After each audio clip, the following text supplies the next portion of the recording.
नमस्कार, स्वागत है आपका हमारी विशेष प्रस्तुति में परंपराएं सनातन धर्म की। आपने अक्सर हिंदू लोगों के मुख से एक शब्द सुना होगा, गोत्र। आप जानते हैं गोत्र क्या होता है? गोत्र परंपरा की उत्पत्ति कहां से हुई? गोत्र की इतनी विशेषता क्यों है सनातन धर्म में?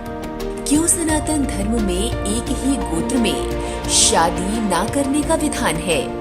इन सभी प्रश्नों का उत्तर आपको मिलेगा इस विशेष प्रस्तुति में परंपराएं सनातन धर्म की। दरअसल सनातन धर्म में गोत्र का बहुत महत्व है। गोत्र का शाब्दिक अर्थ बहुत व्यापक है। विद्वानों ने समय समय पर इसकी यथोचित व्याख्या भी की है। गो अर्थात इंद्रियां, वहीं त्र से आशय है रक्षा करना।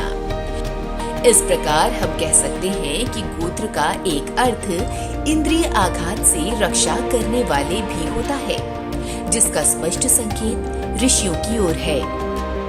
गोत्र यूं तो मोटे तौर पर उन लोगों के समूह को कहते हैं जिनका वंश एक मूल पुरुष पूर्वज से अटूट क्रम में जुड़ा हो।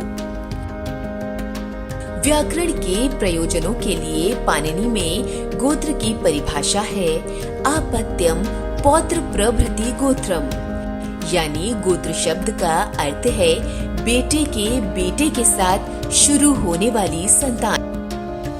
दरअसल गोत्र कुल या वंश की संख्या है जो उसके किसी मूल पुरुष के अनुसार होती है।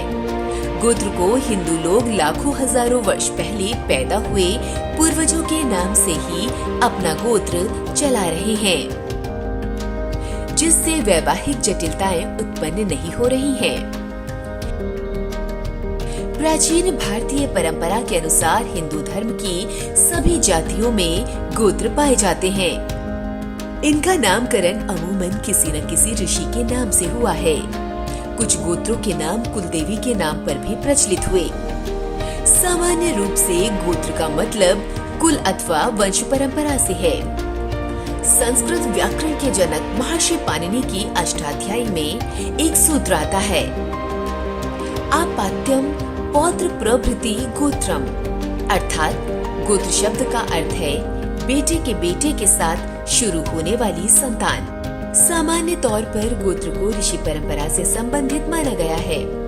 ब्राह्मणों के लिए तो गोत्र विशेष रूप से महत्वपूर्ण है, क्योंकि ब्राह्मण ऋषियों की संतान माने जाते हैं, यानी प्रत्येक ब्राह्मण का संबंध एक ऋषि कुल से होता है। प्राचीन काल में 4 ऋषियों के नाम से गोत्र परंपरा प्रारंभ हुई। ये ऋषि हैं अंगिरा, कश्यप, वशिष्ठ और भृगु। कुछ समय बाद जमदग्नि, अत्रि, विश्वामित्र और अगस्त्य भी इसमें जुड़ गए। व्यवहारिक रूप में गोत्र का संबंध पहचान से है, जो ब्राह्मणों के लिए उनके ऋषिकुल से होती है। हिंदू धर्म में यूं तो पहले 4 गोत्र ही प्रमुख थे, लेकिन इसके बाद इनकी संख्या 8 हो गई। हिंदू पुराणों में मूल रूप से 4 गोत्र रहे हैं, जो अंगिरा, कश्यप, वशिष्ठ और भृगु हैं। इन्हीं में से अब जमदग्नि, अत्रि, विश्वामित्र और अगस्त्य ऋषि नाम भी जुड़ गए हैं, और ये सभी नाम गोत्र के रूप में आज माने जाते हैं। इन गोत्रों को मिलाकर गोत्र की संख्या 8 हो गई। भारत में गोत्र पद्धति के जरिए आपके वंश का पता चलता है। ये बेहद प्राचीन भारतीय पद्धति है। इससे मूल पिता और मूल परिवार जिससे आप ताल्लुक रखते हैं उसका पता चलता है। हमारे देश में 4 वर्ण माने जाते हैं, ब्राह्मण, क्षत्रिय, वैश्य और शूद्र यानी दलित। इनकी जातियों में गोत्र सामान्य रूप से पाए जाते हैं। ये ऐतिहासिक वंश परंपरा का सबसे पुष्ट प्रमाण है, जो बताते हैं कि चाहे हम किसी भी जाति या वर्ण में हो, लेकिन प्राचीन काल से एक पिता के वंश से ताल्लुक रखते हैं।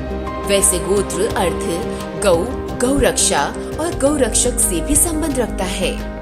शायद जब इसकी शुरुआत हुई होगी तो सभी वो ऋषि जिनके लिए गाय का विशेष महत्व रहा होगा और जो उनकी रक्षा करते रहे होंगे, उनके गोत्र से जोड़कर अलग खास पहचान देने की कोशिश की गई होगी। ऐसा अंदेशा लगाया जा सकता है। गोत्र से जुड़ी आज हमने आपको शुरुआती जानकारी दी है। आप चैनल भक्ति दर्शन को लाइक, शेयर और सब्सक्राइब करें। हम आपको अपनी इस विशेष श्रृंखला परंपराएं सनातन धर्म की में गोत्र से संबंधित आगे और जानकारियां देते रहेंगे।